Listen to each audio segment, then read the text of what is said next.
I think the play works so well on so many different levels.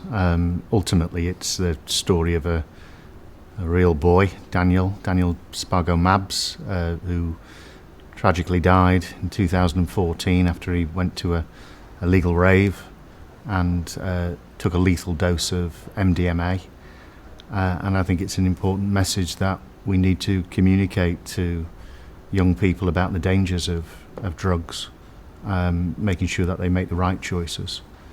I think it's a great piece of writing, incredibly well written by Mark Wheeler. And it's a story that we felt that we needed to tell.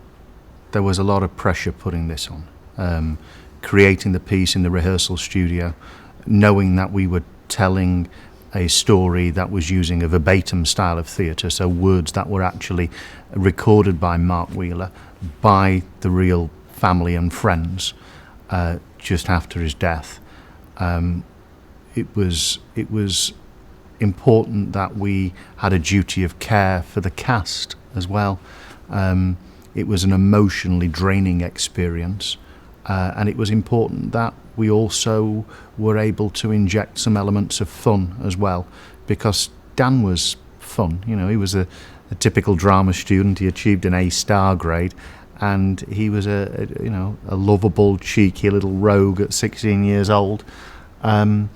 So we wanted to capture that, not only in the rehearsal studio, but thinking that that would then be communicated to the story in a performance as well.